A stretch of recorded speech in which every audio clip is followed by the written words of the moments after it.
कार्यक्रम कला मंच में आप सभी का स्वागत है, अभिनंदन है। आप सभी को पूर्वा त्रिवेदी का नमस्कार। जी हाँ, हमारे इस कार्यक्रम कला मंच में हम हर बार एक अलग शख्सियत से आपका परिचय करवाते हैं और आज हमारे इस कला मंच कार्यक्रम की जो शख्सियत शोभा बढ़ा रही है, उनका नाम किसी परिचय का मोहताज नहीं है। जी हाँ, आज हमारे इस कला मंच में उपस्थित है बहुत ही सुप्रसिद्ध फेमस एक्टर श्री राजीव वर्मा जी। बहुत बहुत स्वागत है आपका, अभिनंदन हमारे कार्यक्रम कला मंच में। धन्यवाद। दर्शकों, मैं आपको बताना चाहूंगी कि आज है विश्व रंगमंच दिवस और रंगमंच को राजीव जी से बेहतर कौन जान सकता है। तो राजीव जी, एक बार पुनः आपका हमारे इस कार्यक्रम में स्वागत है। सबसे पहले तो आपको भी रंगमंच दिवस की हार्दिक हार्दिक शुभकामनाएं और आपको भी बहुत बहुत बधाइयाँ और हमारे दर्शकों को, श्रोताओं को रंगमंच दिवस की बहुत बहुत बधाई और शुभकामनाएं। जी बिल्कुल। दर्शकों, हमारे लिए बहुत ही गौरवान्वित करने वाली बात है कि राजीव वर्मा जी विश्व प्रसिद्ध होते हुए भी हमारे मध्य प्रदेश से हैं और ये हम सब के लिए बहुत ही गौरव की बात है। तो सबसे पहले राजीव जी, मैं आपसे पूछना चाहूंगी कि आपने फिल्मों में काम किया, आपने थिएटर में काम किया और लगभग 50 वर्षों से ज्यादा आपकी ये जो जर्नी है वो हो चुकी है। आप एक ऐसा चेहरा है जिसे दुनिया का हर व्यक्ति बहुत अच्छे से जानता है। तो जब ये जो आपका मतलब अभी जो रुख है आपका, वो फिल्मों की तरफ एकदम कम है और थिएटर की तरफ आपने रुख कर लिया है। तो क्या हम ये कह सकते हैं कि राजीव जी फिल्मों से थक चुके हैं? नहीं, थकते तो नहीं है। हाँ, ये जरूर है कि थकने के बजाय यूं कह सकते हैं कि थोड़े दिनों के लिए अभी उनसे मैंने फिल्मों से थोड़ी सी छुट्टी ले ली और ये भी कह सकते हैं कि अभी फिलहाल जब तक मैं काम कर रहा था तब फिल्मों और सीरियल जो कर रहा था उनसे मैं थका नहीं था, थोड़ा सा पक गया था। तो अभी मैं थोड़ी दूरी बना ली है और इतना दूर भी नहीं हुआ हूँ कि उनमें काम नहीं करूँगा। मैं ज़रूर उनमें काम करूँगा, लेकिन रंगमंच मेरा पहला प्रेम था और जिसको बोल सकते हैं पैशन था। इसलिए मैं फिर से मैंने कहा कि भाई ये रह ना जाए, क्योंकि काफ़ी दिनों से छूटा हुआ था। तकरीबन 30-35 साल में लगातार फिल्मों और टेलीविज़न में करता रहा, तो अभी मैंने उनसे थोड़ी छुट्टी लेकर मैंने कहा पूरी तरह से मैं रंगमंच में मुब्तला हो गया हूँ और मज़े ले रहा हूँ, आनंद ले रहा हूँ। जी बिल्कुल। आपकी जो थिएटर की यात्रा है रंगमंच की, वो जब से शुरू हुई थी, तो मैं जानना चाहूंगी वो पहला नाटक कौन सा था जिसमें आपने अभिनय किया था? ये याद करना तो बहुत मुश्किल है कि पहला नाटक कौन सा था, लेकिन एक तरीके से ये कहें कि मेरी रंगमंच पर शुरुआत तो एक तरीके से रामलीला से हुई थी। बहुत छोटा था ना, मेरा ख्याल में 10 साल 12 साल का रहा होगा। जो हमारे गांव में जो रामलीला होती थी उसमें हमको कभी कभी वानर बनाकर या वो धनुष उठाने वाले राजा बनाकर मूछें लगाकर बिठा देते थे। वो एक वैसी एक जिसको बोलते हैं सरसरी तौर पर रंगमंच से परिचय हुआ था। कॉलेज के ज़माने में फिर स्कूल कॉलेज में करते रहे, स्कूल में करते रहे, लेकिन वो भी मैं नहीं कहूँगा कि उसको रंगमंच से मेरा पूरी तरह से परिचय हुआ था। लेकिन हाँ, कॉलेज में मैंने एक पहला नाटक किया था, वन एक्ट प्ले था वो, और वो एक कॉमेडी नाटक था और वो बुंदेलखंडी में था।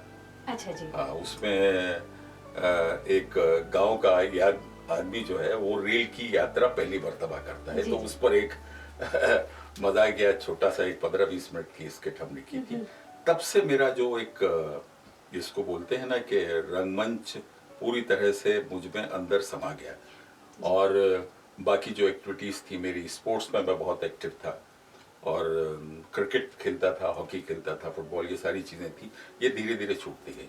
तो इस तरीके से वो मेरा पहला रंगमंची एक बोलते हैं कि प्रेम, पहला प्रेम जो था वो अभी तक कायम है। तो सर, आपने मतलब जब बचपन में एक इच्छा रहती है कि हम बड़े होकर ऐसा करेंगे या ये बनेंगे, तो तभी से आपने ये निश्चय किया था कि आपको फिल्मों में जाना है? नहीं, देखिए ये जो फिल्म और टेलीविजन और ये प्रोफेशन के तौर पर इसको अपनाना कभी सोचा ही नहीं था। उस वक्त मेरे ख्याल में रेयरली कोई ऐसा सोचता था। जो सोचते थे वो बम्बई पहुंच जाते थे, क्योंकि थिएटर कोई प्रोफेशनल थिएटर तो होता नहीं था, सिवाय इसके कि वो जो टूरिंग थिएटर्स होते हैं वो होते रहते थे, लेकिन उनसे किसी को कोई खास दिलचस्पी नहीं थी। ये तो एक साथ में एक जो शौक चलता है, जैसे आप शाम के वक्त क्या करें, तो शाम के वक्त ये हमारा रिहर्सल का टाइम होता था, कॉलेज में रहे तब भी यही होता था, और उसके बाद नौकरी जब की तब भी यही होता था। तो उससे इससे कोई नहीं था कि फिल्मों में जाना है। थिएटर एक तरीके से हॉबी थी, और शौकिया रंगकर्म ही उन दिनों हमारे मध्य प्रदेश में, खासतौर से भोपाल में होता था। प्रोफेशनल रंगमंच मुझे नहीं लगता कि वो बम्बई या ऐसी मुख्तलिफ 2-4 जगह के अलावा कहीं होता होगा। बाकी सब शौकिया ही रंगकर्म थे, और शौकिया रंगकर्म ही जो है वो एक बैकबोन है थिएटर की, हमारे खासतौर से हमारे हिंदुस्तान में। उसको किसी ने शुरुआत में तो प्रोफेशनली उसको नहीं एक्सेप्ट किया अपनी जिंदगी में, ऐसा मैं मानता हूँ, इसलिए वो चलता रहा। बाद में इत्तेफाक से ऐसी सिचुएशन बनी कि मुझे फिल्मों के ऑफर आए और टेलीविज़न के ऑफर आए, और एक वक्त ये आया कि मैंने अपना जो ओरिजिनल प्रोफेशन था, जो उसको छोड़ के मैंने पैशन को प्रोफेशन की तरह अपना लिया, और मेरा जो वो उस वक्त का प्रोफेशन था वो पैशन बना हुआ है। तो ये है, ऐसा कुछ नहीं है। सर, क्या आपने भी, जैसे अभी होता है बच्चों को अगर रंगमंच में जाना होता है तो एक विधिवत शिक्षा भी दी जाती है, थिएटर ग्रुप ज्वाइन करते हैं, गुरु होते हैं, सिखाते हैं, तो क्या आपने भी ऐसे किसी से विधिवत शिक्षा ली और फिर इसकी बारीकियां सीखी? एक तरीके से कह सकते हैं, क्योंकि कॉलेज में और अदरवाइज भी कॉलेज से निकलने के बाद नौकरी करते वक्त भी हम लोग थिएटर करते थे, ग्रुप बना लिए थे और साथ में थिएटर करते थे, लेकिन बहुत कम प्रचलन था नाटक देखने का लोगों में। जबरदस्ती घर जाके टिकट देना पड़ता था, और वो कई मरतबा लालच देना पड़ता था कि हमारा नाटक देखने आइए। 1973 में एक रंगकर्म की एक वर्कशॉप हुई थी यहाँ पर। वर्कशॉप क्या करें, 2 महीने का शॉर्ट कोर्स हुआ था।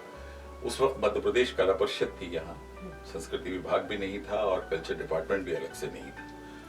मध्य प्रदेश कला परिषद थी, जो ग्वालियर से शिफ्ट करके इसको यहाँ पर स्थापित किया था, भोपाल में, राजधानी में। और उसने एक वर्कशॉप अरेंज की थी, थिएटर वर्कशॉप।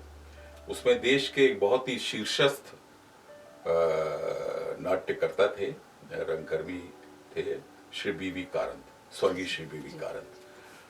उन्होंने वो 2 महीने की वर्कशॉप ली थी, और उस वर्कशॉप में अलग अलग एक्सपर्ट्स भी आए थे, जिन्होंने हमें नाट्य विधा की, स्टेज क्राफ्ट की, लाइटिंग की, मेकअप की, और सारी जितनी विधाएं जुड़ी होती है इससे, उनका प्रशिक्षण दिया था। नृत्य का प्रशिक्षण दिया था, गायन का भी दिया था, जो मैं कभी सीख नहीं पाया। नृत्य का दिया था। कपिला वात्स्यायन बहुत सीनियर और बहुत ही वरिष्ठ नृत्यकार थी हमारे देश की, वो आती थी। और इस तरीके से वो वर्कशॉप 2 महीने की हुई। उसमें उन्होंने 3 शॉर्ट प्लेज और 2 फुल लेंथ प्लेज किए थे, और फिर हमको हमारे प्रदर्शन भी हुए थे उसके। वो कह सकते हैं कि वो हमने एक नाट्य प्रशिक्षण बाकायदा लिया। NSD स्थापित हो चुका था दिल्ली में, पहले ही हो गया था वो तो काफ़ी पहले, लेकिन चूंकि मेरा प्रोफेशन ही दूसरा था और ये कभी सोचा ही नहीं था कि इसको एज अ प्रोफेशन लेना है, इसलिए शिक्षा मेरी अलग किसी और सब्जेक्ट में हुई है, आर्किटेक्चर जी प्लानिंग में हुई है। और ये मेरा जो पैशन था उसको मैंने एक प्रोफेशनल तरीके से भी सीखा, और मुझे खुशी है कि मेरे इस पैशन को प्रोफेशनली लोगों ने एक्सेप्ट किया, देखा। बहुत मिला, प्यार तो बहुत मिला है जी। आप सबका मिल रहा है, दर्शकों का मिल रहा है जी। बिल्कुल। राजीव जी, आपने तो बहुत सारे रोल्स प्ले किए हैं, आप आइडियल हैं लोगों के, और जब आप स्क्रीन पे आते हैं तो एक बड़े गरिमामय अंदाज में, और जब आप पिता की भूमिका निभाते हैं, लेकिन सलमान खान के पिता की ही भूमिका निभाता हूँ जी। और शुरुआत भी पिता से ही की है मैंने जी। और सलमान खान उस समय कोई नहीं जानता था। सलमान खान इस फिल्म के बाद लोग जाने, लेकिन मेरी पहचान उसके पहले से बनी थी, एक रंगकर्मी के रूप में भी। और इसके पहले मेरा सीरियल आया था चुनौती जी, जिसमें मैं प्रिंसिपल शास्त्री था। जी। वो करोड़ों लोग एक साथ देखते थे उसको, और बहुत पसंद किया था। 22 एपिसोड थे उस वक्त। ये नहीं होता था कि 150-200 एपिसोड के बाद भी कोई पहचान नहीं पा रहा, लेकिन चूंकि एक ही चैनल था दूरदर्शन, इसलिए दूरदर्शन पर वो एक थर्सडे को आता था रात में 9 चुनौती जी सर, बहुत ही एक वक्त प्रसिद्ध में सीरियल था। करोड़ों लोग उसको देखते थे। और उसके बाद ही उसी की वजह से मैंने प्यार किया, जो फिल्म थी जिसमें आप जिसका जिक्र कर रही है, सलमान का, उसकी पहली फिल्म थी। हाँ।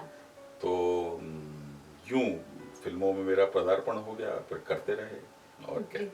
तो सर क्या अभी भी उनके साथ जो केमिस्ट्री है आपकी, या बातचीत या कुछ आगे केमिस्ट्री तो लड़का लड़की में होती है, ये कहाँ किरदार आते हैं, किरदार चले जाते हैं। और मेरे ख्याल में मेरे पता कितनी फिल्मों में और कितने सीरियल में कितने बच्चे हुए हैं मेरे, मुझे पता ही नहीं है जी। नहीं, और होता क्या है कि इतनी भीड़ है वहां पर कि मुझे याद नहीं कि फिर कभी कोई बच्चे मेरे रिपीट हुए हैं किसी फिल्म में या टेलीविजन में।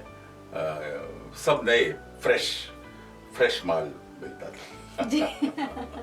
नहीं सर, निश्चित तौर पे अभी जैसा कि हम देखते हैं सर, मध्य प्रदेश में अभी भी रंगमंच और कला मंच जो है मध्य प्रदेश में काफ़ी आर्टिस्ट हैं, लेकिन या तो यूँ कहें कि हमारे संस्कृति विभाग द्वारा या वो इतना सक्रिय नहीं है, या जिस तरह से हमारे रंगमंच को पहचान मिलनी चाहिए, उनको सुविधाएं मिलनी चाहिए, वो अभी कहीं ना कहीं कुछ वंचित है हम सुविधाओं से भी और पहचान से भी। तो इस बारे में आपके क्या विचार हैं? नहीं, बिल्कुल आपका कहना सही है। अभी उतनी जो जिसको बोलते हैं ना, उतनी तादाद में प्रोत्साहन और सहयोग संस्कृति विभाग का विशेष तौर से रंगमंच और बाकी कलाओं पर नहीं है, जितना कि होना चाहिए, जितना हो जाना चाहिए था। लेकिन फिर भी कोशिश चल रही है। हम लोग भी संस्कृति विभाग के साथ ही मिलकर काम करते हैं और उस पर उनको सलाह भी देते हैं। तो मुझे लगता है कि कुछ आगे जाकर बहुत ज़्यादा हमें संस्कृति विभाग का सहयोग मिलेगा। केंद्रीय संस्कृति विभाग हो या शासकीय अपना मध्य प्रदेश का हो। हाँ, ये ज़रूर है कि कभी कभी जैसे हॉल के किराए हैं, ये एक तरीके से, जैसे हमारे भोपाल को ही ले लें, भोपाल तो कर चलो ठीक है, 2 4 5 हॉल हैं, लेकिन मैं ज़िले में गया हूँ, मध्य प्रदेश के कम से कम आधे से ज़्यादा ज़िलों में मैं अपना थिएटर लेकर जा पाया हूँ और मैंने शोज भी किए हैं अपने। हॉल ही नहीं है प्रदर्शन करने के लिए, रिहर्सल की प्लेसेस नहीं है, उनको सिर्फ इधर उधर से आपस में इकट्ठा होके कहीं पर बेचारे रिहर्सल करते हैं, कुछ किसी तरीके से कहीं पर किसी शादी हॉल में या कहीं ग्राउंड में स्टेज बनाकर नाटक करते हैं। तो ये सबसे पहले हमारे संस्कृति विभाग को ये देखना चाहिए कि ये इन सुविधाओं को पूरे मध्य प्रदेश में किस तरीके से प्रदान करें रंगकर्मियों को। जबकि हमारे यहाँ मेरा ख्याल में किसी भी प्रदेश से सबसे ज्यादा रंगकर्मी हमारे यहाँ है। और रंगकर्मी क्या है, रंगकर्म तो अकेला तो होता नहीं है। रंगकर्म में जो है वो सारी विधाओं का मिश्रण है। इसमें साहित्य तो है ही, नृत्य है, संगीत है, गायन वादन, चित्रकला है, आर्किटेक्चर है, कितनी सारी विधाएं इसमें जुड़ी हुई है। बैकस्टेज का कितना काम होता है, कॉस्ट्यूम डिजाइनर्स हमको चाहिए। तो इन सबको वो सुविधाएं या वो स्थान नहीं मिल पा रहा है जो एक्चुअल में रंगमंच को मिलना चाहिए। ये बिल्कुल आपका कहना सही है और इसके लिए हम बराबर कोशिश कर रहे हैं और संस्कृति विभाग भी हमारी बातें समझता है, मानता है और इस पर काम चल रहा है। और मुझे लगता है कि अगले कुछ वर्षों में हम कह सकेंगे कि हमारा मध्य प्रदेश जो है हर तरह से जो समृद्ध है, हर विधा में, हर उसमें हमें शासन का पूरा सहयोग और पूरा समर्थन और पूरा प्रोत्साहन मिलने की पूरी उम्मीद है। और अभी भी करता है, ऐसी बात नहीं है, ग्रांट्स मिलती है, लेकिन ग्रांट्स देना ही काफी नहीं है। देखिए, तादाद में थिएटर बहुत हो रहा है, रंगकर्म भी हो रहा है, लेकिन क्वालिटी उसकी कम नहीं है। उसकी वजह यही है। तो इसके लिए हम सजेशन देते रहते हैं, दिए भी है हमने। यानी सहयोग और मिल जाएगा, बिल्कुल मिलेगा, क्यों नहीं मिलेगा। तो देखिए, हर चीज के लिए लड़ना तो पड़ता है ना। और मुझे लगता है कि आपके इस चैनल के माध्यम से हमें और भी सहायता मिलेगी और लोग हमारी बात समझेंगे और हम जरूर अपनी मंजिल तक जरूर पहुंचेंगे। चलिए सर, अभी जो है फिल्मों के साथ साथ रंगमंच के साथ साथ वेब सीरीज का भी जो है चलन बढ़ गया है जी। आपने देखा कि वेब सीरीज भी लोग बना रहे हैं और भोपाल और मध्य प्रदेश के आर्टिस्ट भी हमारे काफ़ी सक्रिय हो चुके हैं और काफ़ी सीरीज लेके आ रहे हैं। लेकिन अभी तक आपसे जुड़ाव उसका नहीं देखा, वेब सीरीज में अभी आपका आना नहीं हुआ। हाँ, तो ये कोई वजह? आपकी कहना सही है। एक दो वेब सीरीज में मैंने कुछ काम तो किया था, लेकिन वो आई नहीं। और वेब सीरीज का आना एक बड़ा सुखद परिवर्तन है मुझे लगता है, क्योंकि वेब सीरीज के जरिए हमारे बहुत से ऐसे कलाकार जो कभी अच्छे से काम, अच्छे किरदारों को नहीं कर पाते थे, उनको अब वो मौके भी मिल रहे हैं। हमारे प्रदेश के क्या, पूरे देश के जो कलाकार हैं, क्योंकि इसमें स्टोरीज जो हैं, स्टोरी बेस्ड है, ये कैरेक्टर बेस्ड है। ये इसमें हीरो हीरोइन और विलन और वो आइटम सॉन्ग नहीं है जी। इसमें कंटेंट जो है बहुत रिच होता है।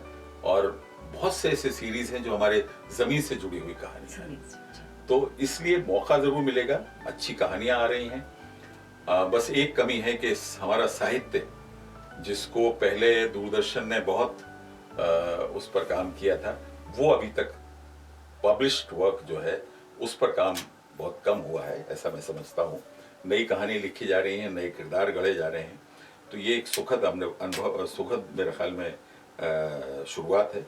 हाँ, मैं इसलिए नहीं कर पाया कि देखिए, शूटिंग की डेट्स तो फ्लेक्सिबल होती हैं, इधर उधर शिफ्ट हो सकती हैं, लेकिन हमारे शो की डेट्स जो है वो चेंज नहीं हो पाती। तो मजबूरी से मुझे मना करना पड़ता है अक्सर कि नहीं, मेरा शो है, मेरा इस फेस्टिवल में शो है, इसमें शो है, ये भी है।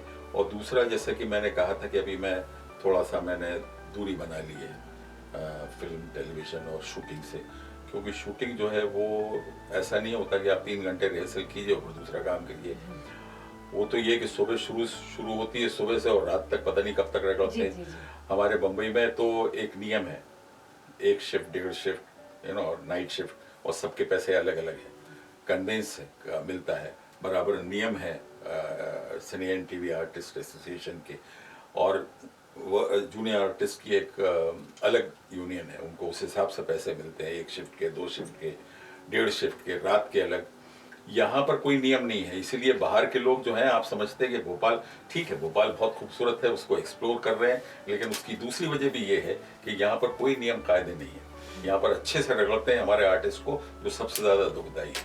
इसमें आप बाकी मुख्तलिफ लोगों से पूछ के दे सकते हैं, क्या खाना देते हैं, किस तरह के वेजेस देते हैं, इसका कोई एक डेफिनेट नियम नहीं है। प्रोफेशनल वे में कुछ नहीं है यहाँ। और यहाँ पर उनको खैर दूसरी चीज़ें भी सस्ती मिलती हैं, लोकेशन सस्ती मिलती हैं, उनको गवर्नमेंट का सहयोग मिलता है, सब्सिडी भी शुरू हो गई है अभी, और फ्रेश लोकेशंस हैं।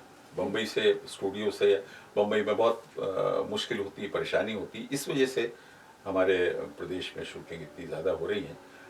बम्बई में जब था तो मैं, एक वजह ये भी थी कि मैं सुबह निकलता था घर से 8 बजे, रात के 11 बजे ठिकाने लगते थे, 1.5 घंटा जाने में, 1.5 घंटा आने में, बल्कि आने में वापस ज़्यादा लगता था। तो ये सब जो है ना, 12-14 घंटे घर से बाहर रहना और अगले रोज सुबह फिर 8 बजे निकल जाना, ये मुझे थोड़ा सा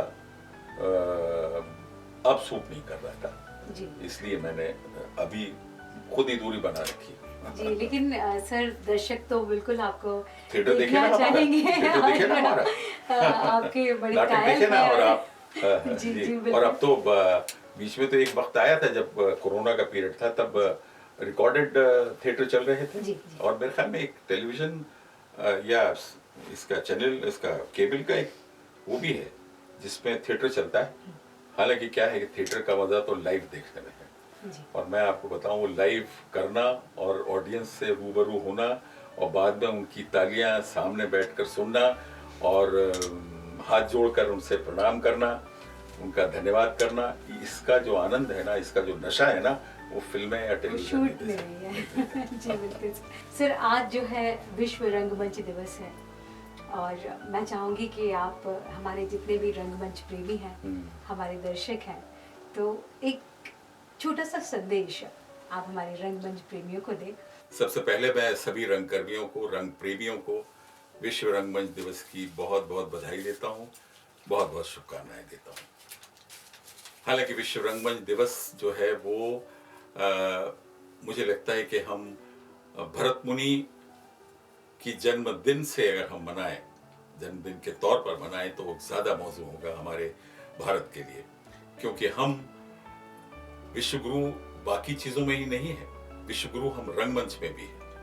हमारा रंगमंच जो है वो 2500 साल से ज्यादा पुराना है। कालिदास के वक्त से हमारा रंगमंच चल रहा है, और ये भरत मुनि जो जिनका नाट्यशास्त्र है, जिसको 5वां वेद कहा जाता है, ये स्वयं ब्रह्मा ने इसको लिखा है, इसकी शुरुआत की है।